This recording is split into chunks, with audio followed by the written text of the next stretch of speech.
that comes with that.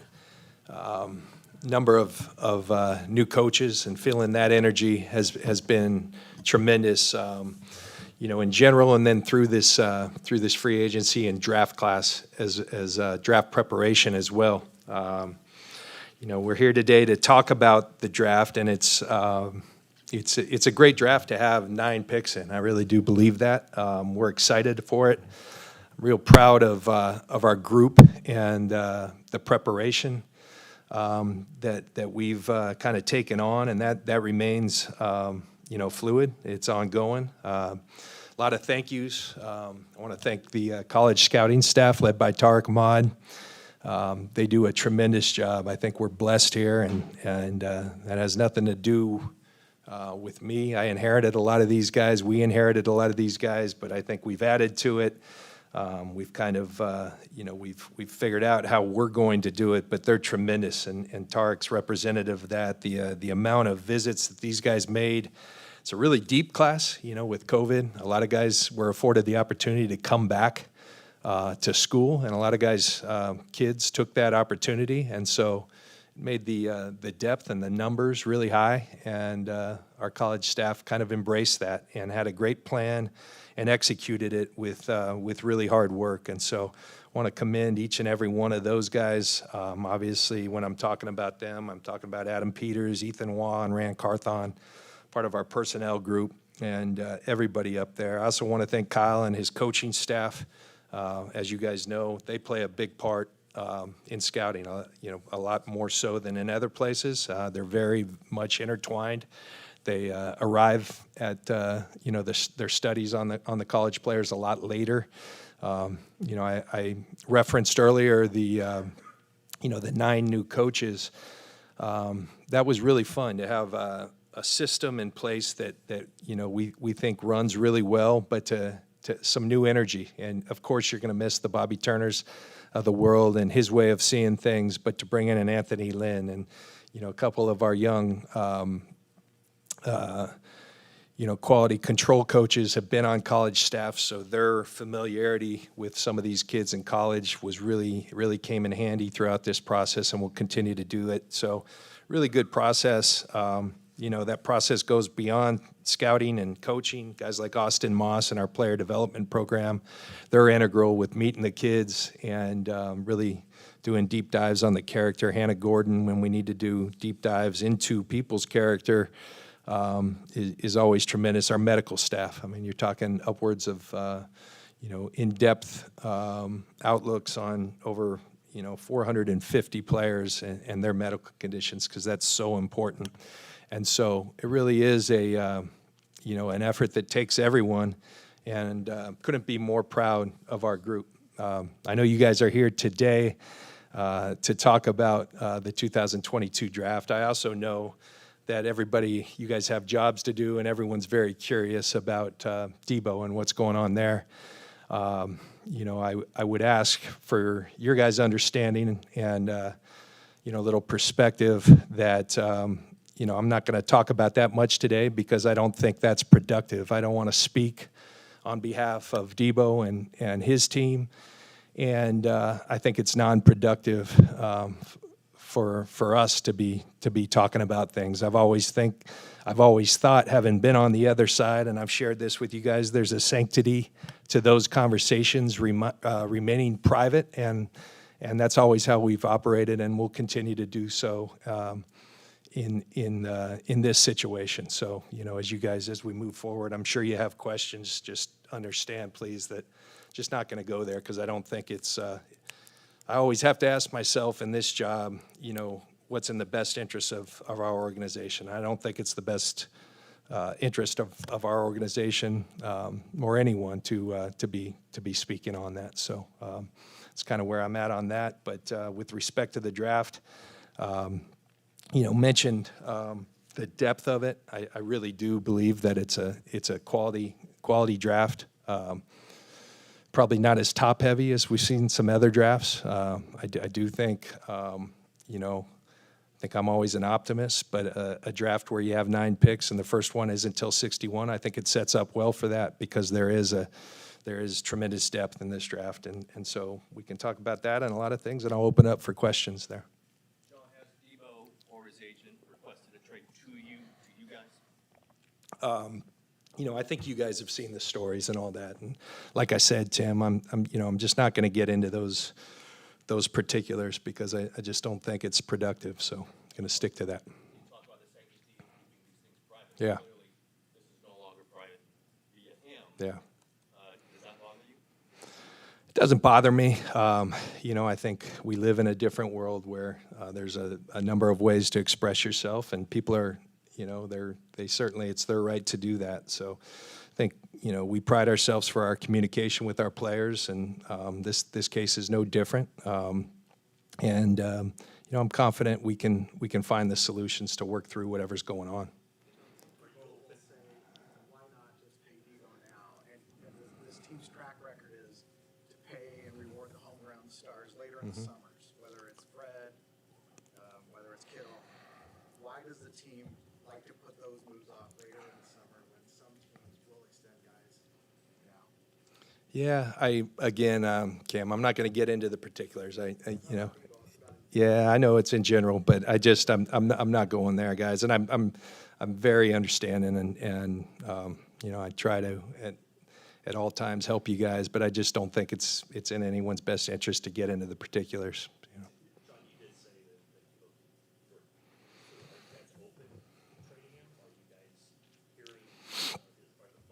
I can't ever imagine, wanting to move on from Deebo. You put yourself through the exercises of, even though we don't have a first-round pick, you have to be thorough in this process and prepare for everything. And so you go through and do that. He's just too good of a player. I mean, you think of 2019, the 36th pick, to come up with someone like Deebo who, to me, has just been a game-changing player for our franchise. I've told Deebo this. I think he's the perfect illustration. Herm Edwards used to talk about when will meets skill, you've got the opportunity to be special. And I think Deebo probably embodies that as much as anyone. He's got tremendous will. He's a very talented player. I think by virtue of the way he plays, it's inspiring. And so to me, that entails leadership. Do you make people around you better?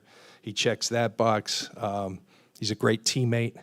And, I think of things like prior to games, I get out there and he's always throwing the ball with the fans. I think he's been a great member of our community. So we've got nothing but love for him and nothing but appreciation for what he's bought. But you just don't let guys like that walk. So, I can't envision a scenario where we would. Does the uncertainty of the situation sort of put a cloud in the locker room before the season even starts, given how important he is? I don't think so. I see guys out there at my window working extremely hard. And, it's really early. And, guys are focused on getting themselves better. And I think that's where their focus should be. And that's where it is right now. The situation with Deebo, does it at all affect how you're looking at the draft, preparing for the draft? Has it changed anything? No, because, Tracy, we pride ourselves. And I think if you're doing your job right, you're going to be thorough. And that does mean preparing for every possible situation. And so we do that. And you do that each and every year, and this year is no different. I think that the only difference this year is just the volume of players. There's a lot. And so, I think talking to my counterparts throughout the league, everyone had their plan of, okay, here's our draft meeting schedules, and everyone's kind of pushed on because of the volume of players, and ours was no different. There were a couple extra days in there, but we allowed for that, thinking that might be the case, and so that's the only difference this year. But we're prepared for each and every scenario. Not to get into specifics, but do you believe you've made Deebo a fair offer given where the market is right now? Yeah, I'm not going to get into any specifics, and with respect to that, and I explained my reasons why.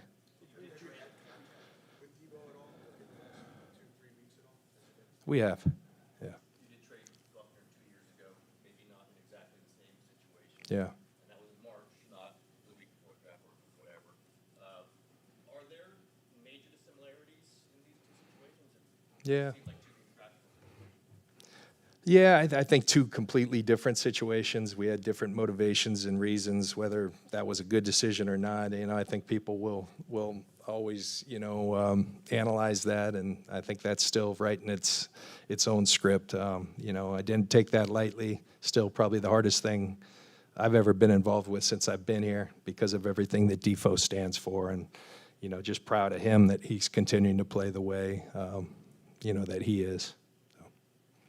We've been left guessing what his issue is, why he's so upset. Do you guys have an understanding of what his grievance is? Yeah, again, Matt, I'm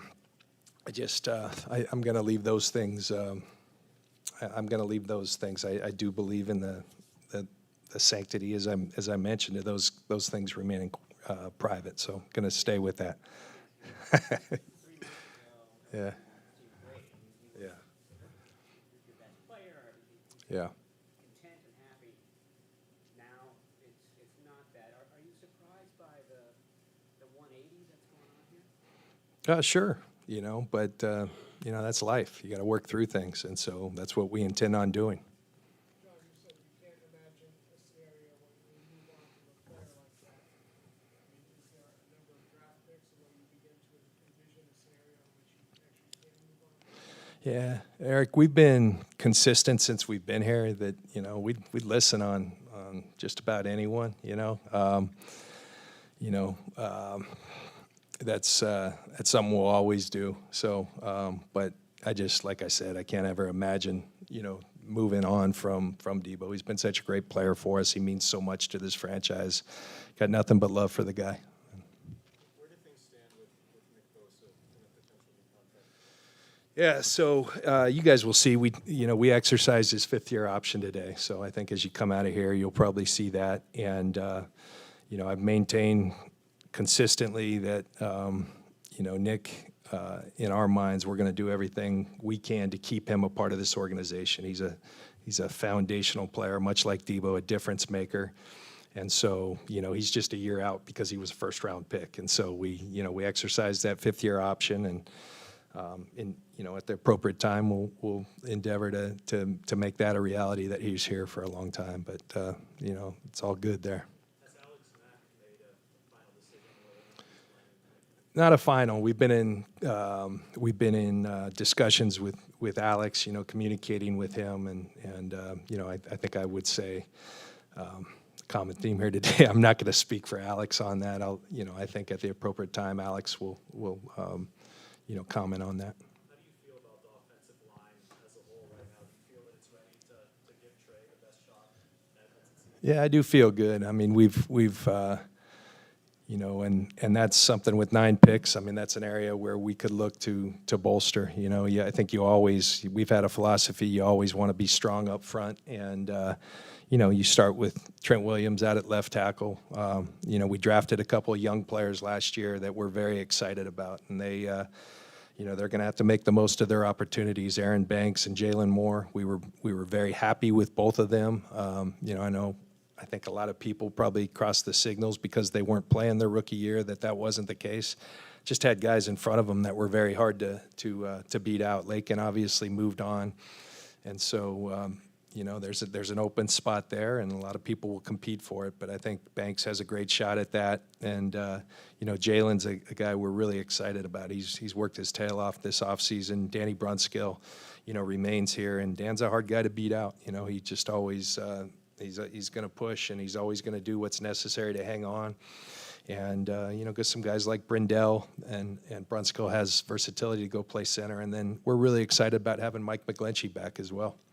Mike's a good player and a guy who's meant a lot to us and our success around here. And, watching he and Kinlaw out here kind of become partners in the rehab process has been a fun evolution to watch them get better, and he's doing really well. And we're going to give him the necessary time to be fully healthy, and think he'll be back to being a big part of who we are. Where do things stand with Jimmy Garoppolo's health, his shoulder, and there's been some talk that he could actually carry his salary? Yeah, Jimmy is working hard in the rehab process. He did his surgery down in Los Angeles and is doing the rehab down there. We've been in contact with his representation and in communication with him. I think the progress is good. So he's tracking kind of right where we said, right, towards throwing towards the end of June and then ramping it up from there. So, that's where that's at. Is there a scenario where you see him still on the roster? Absolutely. I said at the owners' meetings, guys like that don't fall out of trees. He's a good player at a position where, that they're hard to find. And so, you certainly don't just give guys like that away. And we can, I guess, foot the bill if you want to describe it as that. And so, we'll be patient with that one. Do you see a scenario where he goes on the roster opening day? Of course. Yeah. Back to Jimmy's shoulder surgery decision. Was there a trade in the works where he needed to take a physical and that revealed that he needed surgery, or was this? No. Never got to that point. There were certainly the various discussions that were, at different places in terms of how far along, but and that certainly threw a wrench in those things. But you adapt and you move forward, and like we said, we like things that Jimmy brings to the table, and so we're doing what we think's best for our team and for Jimmy by keeping him with us for right now.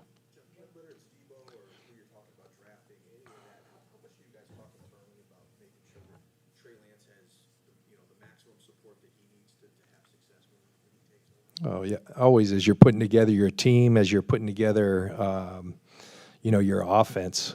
I've always spoken to it. I think our coaches have a great understanding of what we covet. The traits that we covet at each position. But certainly, when you make an investment in a quarterback like we have in Trey, you want to set him up for success. And so we're always talking about that. We're always conscious of that. And we think we've got some.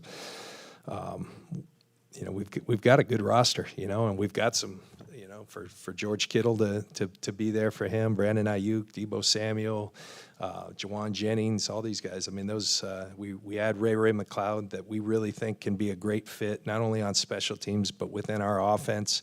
We're excited about these guys, and we plan on adding to that. If Alex Mack decides to retire, could you expect a rookie center to come in and pick up Kyle's offense to the extent that he could be a 17-game starter? Yeah, it's a tough position to come in and play right away.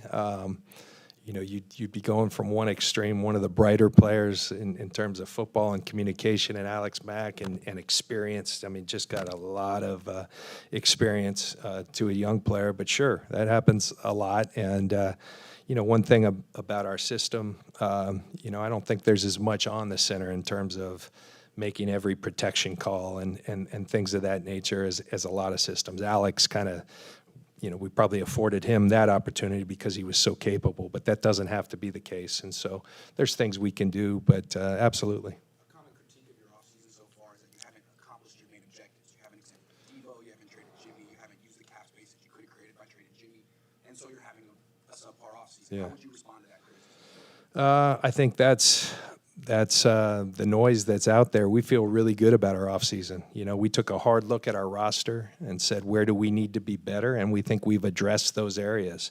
I think a common theme was we wanted to be better holistically on special teams, but we never just want to have special teams players. We want guys that are fits into our offense or defense, and I think Ray McLeod is a perfect example of that. Oren Burks is a perfect example of that, a very good special teams player, but also a very capable linebacker who provides depth. I think George Odom is another example, a guy who started meaningful games for the Colts last year and played at what we thought was a really high level at safety. But this guy's an all-pro special teams player as well. You had a guy like Kamoko Toure late. He's got very good rush skills, and we feel like can thrive in our system. And we like a lot of what I did. Charvarius Ward, that was our number one goal, to add a top flight corner that can match up with the top receivers in this league. And man, I can't tell you how excited we are about Charvarius. And so, I mentioned before, and I think a lot of people see that correlation between the money that Jimmy is due, and that somehow prohibiting us from doing what we wanted to do. That wasn't the case. We had a plan. We've been very aggressive, top 5, top 10 team in terms of cash, and we've had the pedal down for 5 years. It was time to probably, on the whole, take a step back in terms of the amount of cash and cap we were spending, and so that was planned all along. And still, I think, despite those kind of challenges, we were able to have what I believe is a really productive offseason, and I'm really excited with where our team's at. John, there was a report earlier in the spring that Trey's pretty sure he'll be the starting quarterback. Is that? Yeah. No, there all these reports. I don't know where they all come from, but we always believe in competition. I think though, at the same time, we are great believers in what Trey Lance brings to the table. We believe he's ready. He's going to have to show that. I think he's ready to show that to us, show that to his teammates, and show that to the world. So we're excited for that opportunity that he has. You guys haven't been shy about moving around in the first round when you've had picks or even moving back into the first round. What would the scenario look like this year if you were to go into the first round, and how much have you discussed? Yeah. Because we're so far back, it takes a lot of our, and I think when you start talking about a draft that is so, the volume of it is probably the strength. There's a good thought just to stay put and even go back and acquire more picks. But then I think you also got to take into account when you look at our roster.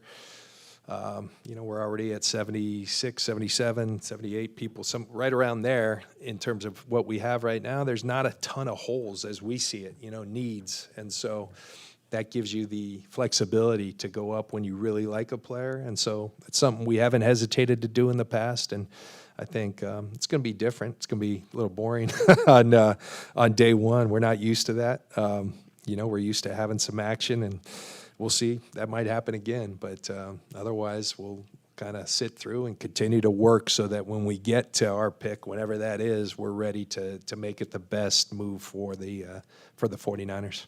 John, you did a lot of what you said about Alex. I think I understand. But just to clarify, does the possibility exist he could actually play this year? I think that still remains a possibility. He hasn't given us he hasn't spoken on it with finality, but I think it does remain fluid. Yeah, and we've been in communication. So, and part of that too. I would never speak for a player when he got news. So not going to do that. But yes, we will continue to be in communication with Alex. When other players in the locker room see the trouble Deebo's having getting an extension, what will they think when it's their turn to get an extension? As a former player, can you put yourself in their shoes? Yeah, I think this is normal. I don't think it's been trouble getting an extension. There's a lot of layers to things, and so I wouldn't read too much into that. I think our track record's actually excellent when you look at players. Every player that's come up. The fact that we've never had a significant holdout since we've been here, I think speaks to that. So we don't plan on doing that moving forward. So I'm real proud of our track record there, and our players know that. I think there's really good lines of communication. When you play well here, you're rewarded for the most part, and we're proud of that. And I think that it's not about words; it's about our actions, and I think our actions have reflected that over time. Has this been the most trying offseason you've had so far since you got here? Nah, I think the nature of this job is it's always trying, and I think that's also what makes it fun. It's why I continue to do it. It's something new every day. I can't say that sometimes those things aren't trying, but I like those challenges, and I like the challenge of pulling a group together along with Kyle and trying to get the best out of us. And I'm proud of what we've done. We haven't done enough though, because we haven't won a championship. We've knocked on the door a couple of times.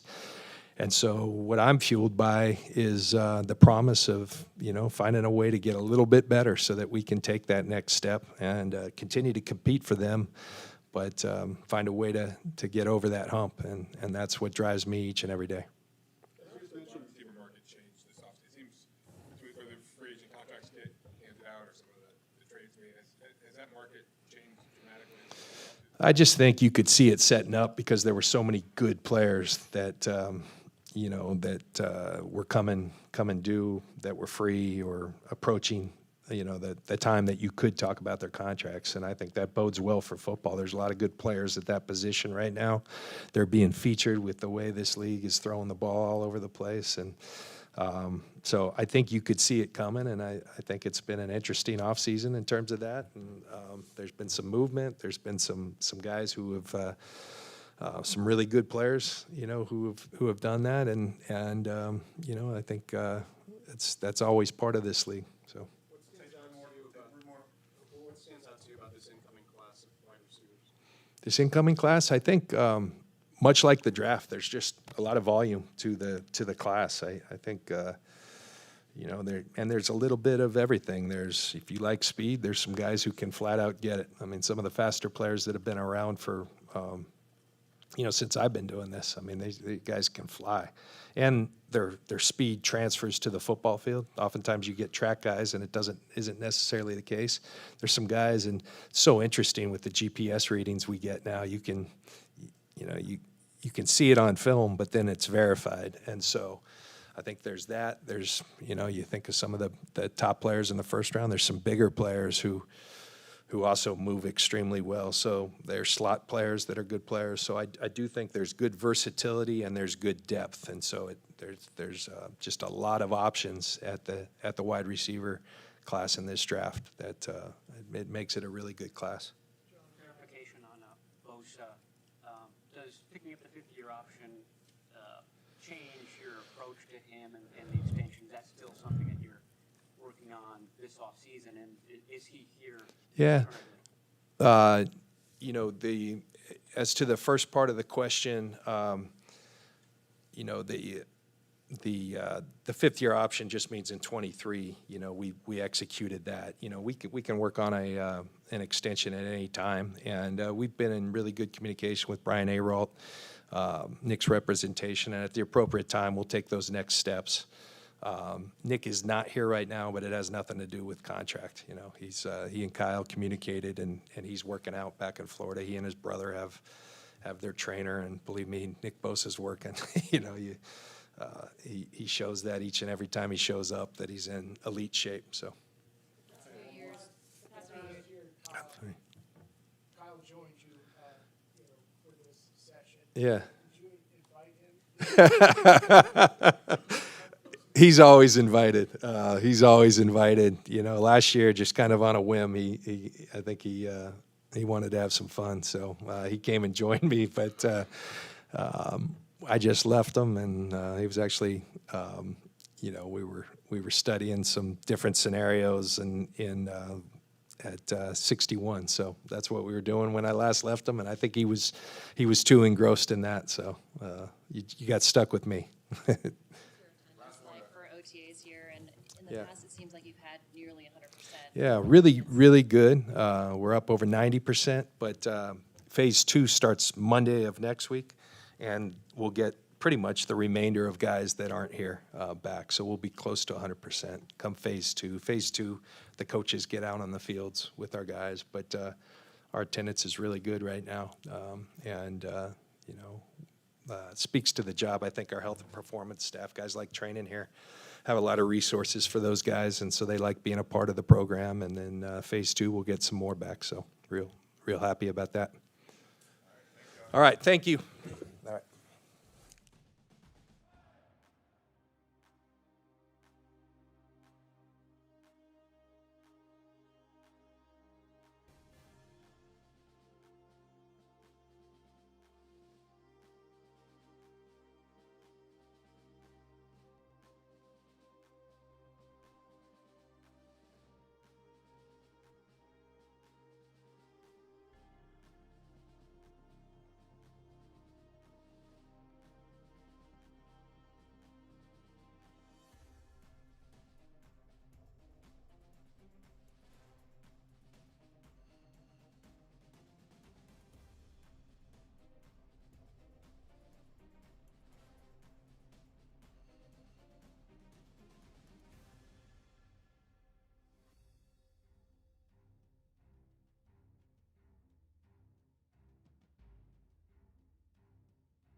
Getting around great.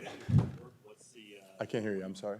how are you getting around? How's the work going? How do you feel? I feel great. I've been getting around great. I've been walking for a number of months now. Got cleared to play golf a couple months ago, so life's pretty good. Yeah, training has been awesome. I'm so thankful and grateful for the staff that we have here, our athletic training staff with Dustin Little and Manny Rivera and Laura McCabe and Mike Sola, and then Ryan Donahue is our rehab coordinator, and Ben Peterson, who runs the whole department. They took over the first couple months from, I think my surgery was on November 12th. And so they took over most of the first 3 or 4 months of rehab. And about 2 months ago, I got turned over to our strength and conditioning staff. And the plan that Dustin Perry and I and the rest of his staff over there have come up with has allowed me to start feeling really, really good again. I don't know if I'll be participating much in football activities this spring, but I have about 4 more months to get going, and I'm very pleased with the fact that I'm training full go. And so I just have 4 months to really hone it in and build strength and build conditioning back. And it's already well ahead of where it needed to be, and that's been very positive. So you're optimistic about being ready for training camp? Yes. How about Caddy and Tom? We'll see. I don't know. I haven't heard back on that yet, so we'll see about that. Mike, just to clear up that timeline, when you say 4 months. Well, it's till training camp. Yeah. Gotcha. Yeah. So what is it? I guess it's more like 3 months now that it's turning to May next week. But yeah. So the start of training camp, I guess I ballparked that wrong. It's okay. No worries. Was it the NFC Championship game you said, or I don't know, maybe in LA you said you were ahead of schedule, so how much further ahead of schedule are you than you had originally thought? Well, I think I'm just around the 6-month mark, and I think that was kind of the ballpark of like getting cleared for activity, and I've been doing activities for just about 2 months now. So I'm feeling really good with where I'm at. My body feels great.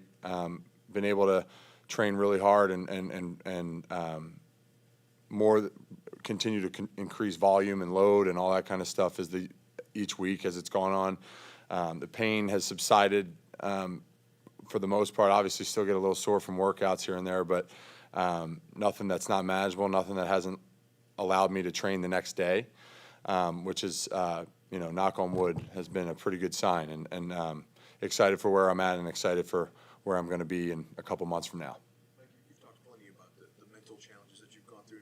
What was this challenge like for you mentally in terms of kind of staying focused and getting through that? Well, the staying focused part wasn't a problem. Obviously, when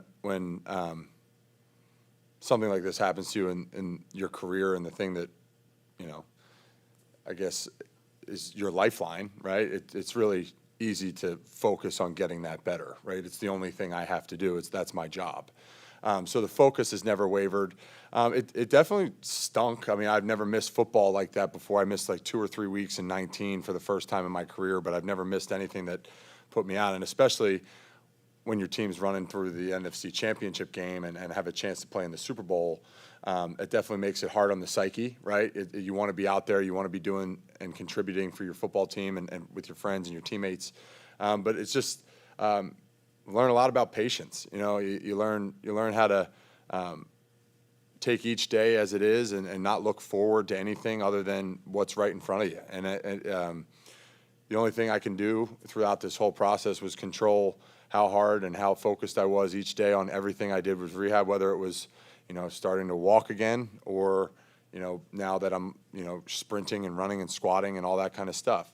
So it was hard to see, it's hard to miss time. It's really hard to not be able to do what you love for 10 or 12 weeks, whatever they played after I got hurt. But at the same time, it's valuable because I've also never had the time to focus completely on every aspect of my training for 6 straight months and, what'll end up being 9-ish months before I hit training camp again. And so I'm excited to have the opportunity to, be in the best shape of my life going into training camp. And I think most guys will always tell you that when they're coming off a season-ending injury, but it really is the case because you don't do anything but train for months at end and eat right and focus on all that kind of stuff. And like I said, I'm pumped to be back. your injury, it was serious, obviously, it could be career impacting or career threatening. Was that expressed to you, like, initially, and at what point did you feel like you could maybe breathe a little? I never had that conversation with anyone. Obviously, they tell you about all the risks. They tell you about things that happen with surgery, but nobody ever told me or had the conversation with me like, "Hey, Mike, you're going to be, it's a whatever chance to come back and play again." Because that was just never an option. I wasn't going to let that happen. The staff wasn't going to let that happen. And if anything, it was a problem that I dealt with for a while. It wasn't just last season that this it was years and years of playing football where I'm a tall, long guy, and I bend a lot for my job, and it takes a lot on your knees. And so, if anything, it's going to help me on the back end of my career that I got a completely new, quad tendon instead of the one that I was, with tendonitis and all that kind of stuff that comes with playing offensive line. So, I knew it was going to be hard. I knew it was going to be really hard to get back to the way I'm comfortable being an athlete. But I never once thought my career is over. That was never something that crossed my mind. Is the injury at all similar to what Weston Richburg went through, and was he a resource for you at all? Well, he's always a resource for me because he's a good friend, and we talk still regularly. But I think he did tear his quad. No, I think he was patella. So it was a little different, and Weston had some other complications before that. So fortunately for me, everything else within my knee was totally fine and in great shape. So I only had to focus on the quad tendon versus a multitude of other issues, which happens sometimes in surgery. So I was very fortunate in that regard. But yeah, he was a huge resource to me going through this. He called me right as soon as it happened, and always said, let me know if you ever need something, need to talk, need to go over what's going on in your plan. But our team did his rehab as well, and so they had a pretty good template of getting him back to play, and so it was something that was easily trusted for sure. Mike, since you've been there for phase one, how much conversation in the locker room is there about Deebo and his situation and just what he means to this team?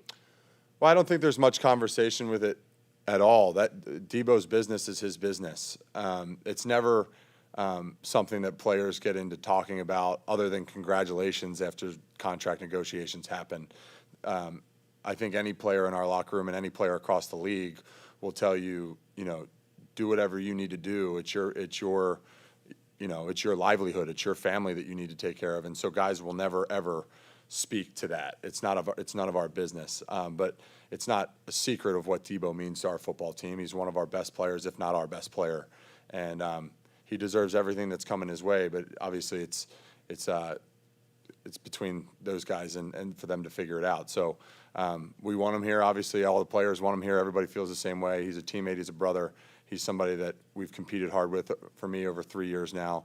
But again, that's none of our business. Having gone through a contract extension like that, how hard is it to be patient when your team and the 49ers are trying to work out something like that? Is it difficult? I mean, how open are they communication-wise? I don't know. I haven't had a contract extension, so I don't know that. I got a fifth-year option picked up, but that's not a negotiation. That's just a yes or a no question.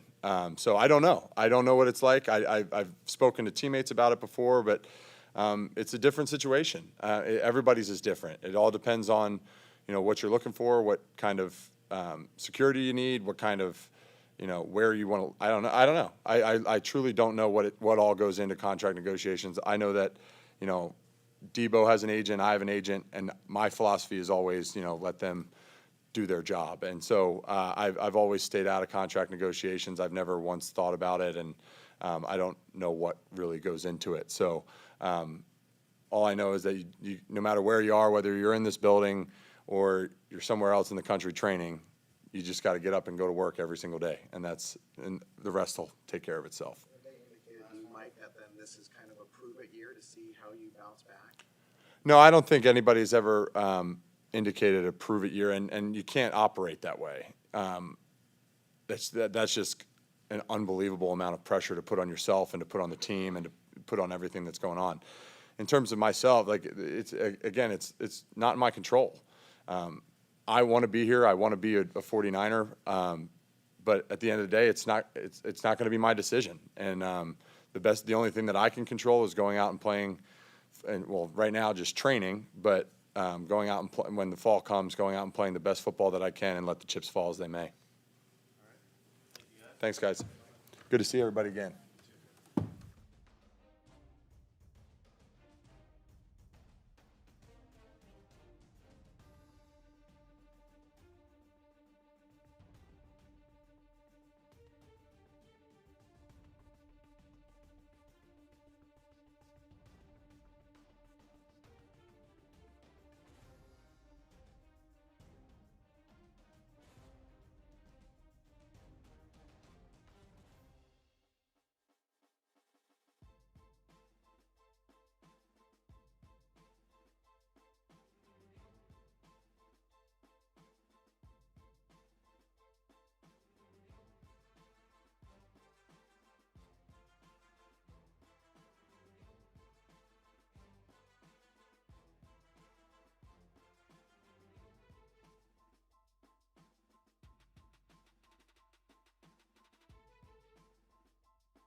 say? What's that? I'm sorry. Who's asking? Oh, how's my golfing? Not good. I'm working on it. Kind of opened the door. Has there been a lot of discussion about, what's going on with Deebo and just, having gone through a contract extension a year ago, pretty similar situation, can you kind of empathize with whatever he is going through at this point? Yeah, it's one of those situations where like we all care so much about Deebo, from players and coaches in front office. Everybody knows his value to the team, and I wouldn't say it's like much of a like discussion amongst teammates. Like we all understand like when it's that part of the process, like that player has to kind of go through it, And we're here to help. Like people who've gone through are there to help him if he has questions or anything. But like he's a grown man. He's got to go through that process, and we all got to respect that. And that's the business side of the game. It's not just there is a different part from just going on the field and playing football. There's a business side to it. So that's just kind of what his process is right now. Has he reached out to you at all with any questions? Not to me. I know he's probably talked to several of the other players. Just kind of bouncing ideas and stuff. But I'm here if he ever needs me. Having been through it last year, did you go into it with the understanding that, hey, I might need to be patient here, and how difficult maybe was that to wait as long as you did? Yeah, I'd say it's different for everyone. With me and guys, and probably the guy before me was George. I think we were in different situations because like the off season was so different because of COVID, right? Like with George there was no off season. With me it was kind of a mixed off season, and there was a patience part of it, and I kind of relied on my agent and the people upstairs to kind of get it done. And I was just my main job was to just work hard and get ready for the season. Right, Deebo hasn't, spelled out exactly, what his issues are, but, I'm sure just in contract talks, feelings can get hurt, as far as what your value is, how much you sacrifice to do your job. Did you ever have bruised feelings throughout the process last year? Everybody's situation is different for sure. Speaking about my process, it was one of those things where it was just it takes time. There, like we just talked about, there's some patience involved in it. That's the side that a lot of people don't get to see, the business side of it, and sometimes some guys take longer than others. It's just your own process. I wouldn't say there's like a cookie cutter way to go about it. You know what I'm saying? And so I feel like speaking about my own process, I thought it was great. I thought both sides were professional, and we got it done whenever it got done. How knowledgeable of the business side of the sport were you before you went through the negotiation, and how eye-opening is that process? Well, you kind of learn as you go. I've learned as I've went throughout the league. When you come in as a little rookie, the only thing you're thinking about is like, well, shoot, let me figure out how to tie my laces up and go out there on the field and learn my plays. And then as you go, different thing. You start to learn different things about, obviously what happens when it comes time for contracts and stuff. And that's why you have great leadership, great veterans. I leaned on people like George and other veterans who've gone through it, and you kind of learn that way. And you lean on your agent. That's why or if you don't have an agent, you lean on just kind of what resources you have. So it's kind of, just stuff you learn as you go. How open were the 49ers with you in the communication process? I'm sorry? How open were the 49ers with you in the communication process? Very open. I think I think that's one of the best parts about our team, our organization. Kyle and John both stress it is, they have an open door, and wanting players to make sure, like, if there's any gray area, make sure you come talk to us about it. When I was going through that process, it was a very open conversation. You guys are a week into the off-season program. Can you kind of describe what it's like around here? Is everything in person? Like, there's no virtual meetings or anything like that anymore? I think there are some virtual for guys who might be different places, but for the most part, and a lot of guys are here. We're in person. I'd say it's fun. It's always fun this time of year just to have guys back, seeing each other. Getting after it out on the field and in the weight room together, and being in the meeting rooms together finally, instead of all virtual. So it's good. Something specifically that you're working working on this offseason? I guess the cliche is always everything, but I think just a couple things. Every year you have kind of like a pro grow tape. Get better tape with your coach, and something that me and Coach Holland have talked about is just working on my route recognition, play recognition. Speeding the game up with my mind and matching routes tighter so I can get more of those ops on the football. Always working on tracking for tackling to kind of be more efficient tackling wise and obviously getting the ball back for the offense. I think there's a little bit of a question mark at who's going to play nickel. I know we're very early in the offseason program, but does your mind go to, at any point during the spring, like, what I need to do to develop chemistry with somebody who could be there? Is there any on-field stuff like that going on in your head at this point? I wouldn't. I probably wouldn't say I'm that. I wouldn't go in as in depth with that. I think the quick answer is who played nickel most recently is Darquez Denard. And I'm sure there's a lot of other young guys who they probably are penciling in to see who can compete for that position. But right now, we're in phase one of OTAs. Like, I'm not really. That's not my job to even to give out who the depth chart. So. Is Trevor Ward here? Yes, he is. And what's your impression of him, and how do you see him? He's great, very great. He fits right in. I think I like the way he works. He looks like he's in shape, and he's just eager to kind of get himself acclimated with the team, with the guys, and he fits right in. His personality, the way he works, I think he's going to be a great addition. Did you know Oren Burks before he got here, and what is he like to you? Yeah, I did. We met at the Senior Bowl because we both came out in 2018. He got drafted right after me. We met at the Senior Bowl and at the Combine. We could tell that him and I were similar, and we became good friends at the Combine. And then I've kind of followed his career closely. Same with him, and so the fact that now we're on the same team is pretty cool. How do you find yourself similar? I think just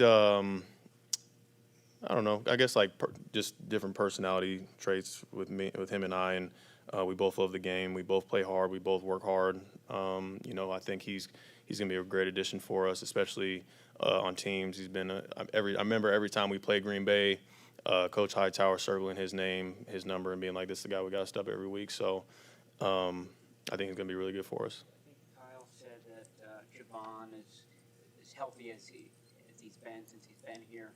Do you see the same things from him, and does that show up in his personality and how he's kind of conducting himself, carrying himself? Yeah, absolutely. I think with any player, when you're starting to feel more healthy and you're starting to feel yourself again, you start to have more energy. You start to have you could tell somebody's much more happy, much happier and more upbeat, and you could tell that's coming out in JK. I like just messing around with him every day, just doing little things to kind of either compete with him or just just kind of mess around with him and just seeing him. He looks like he is in the best shape he's been in, and he has his own protocol right now where they're making sure they're getting him ready for when he needs to be out there for us. Right, you get paid extra to be a uniform model, and Yeah, we won't discuss payments, but the jerseys are dope. Yeah, I like the extra stripe on the shoulder and kind of more of that old school look on the front and on the decals on the helmet too. So it'll be looking good. All right, guys.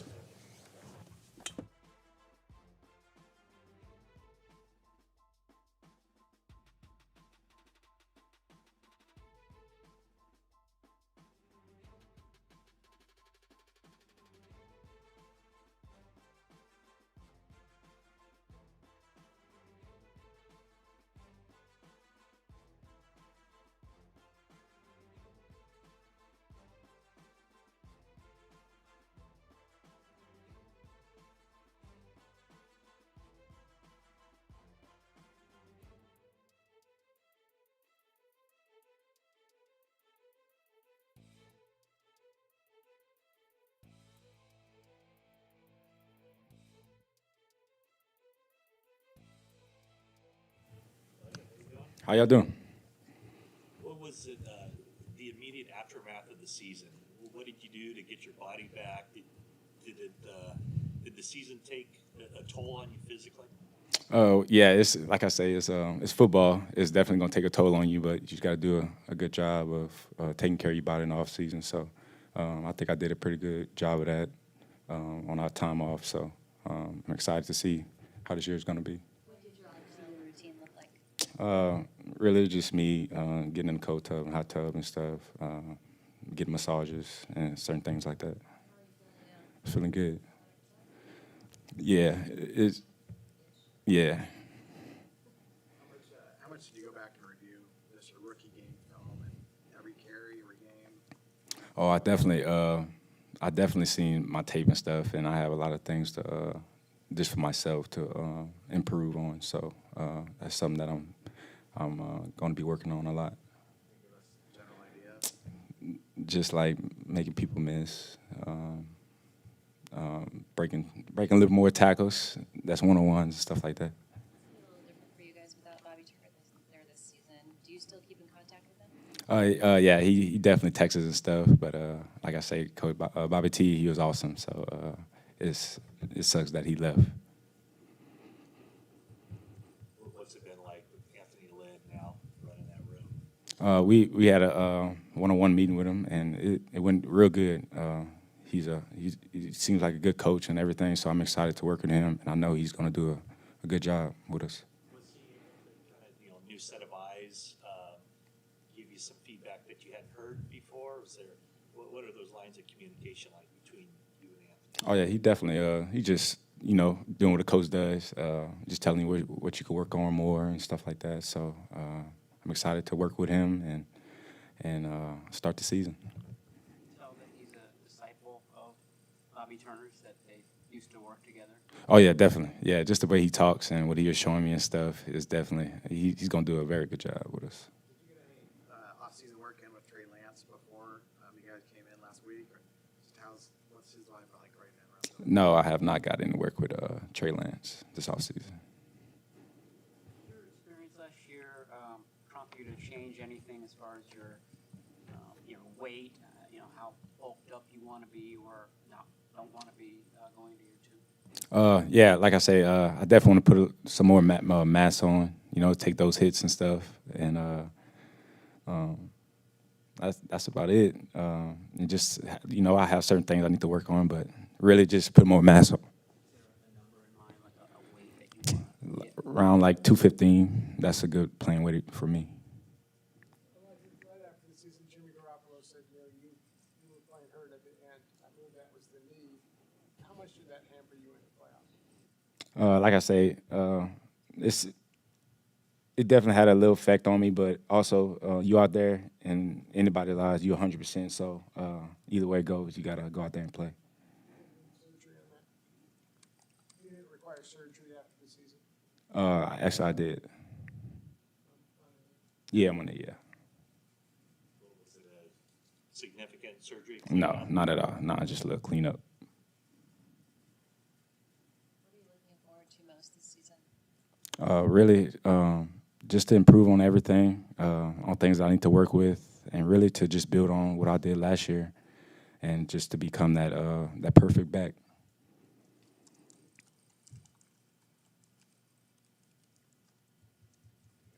Are you going to be ready 100% for training camp? Oh yeah, I definitely will.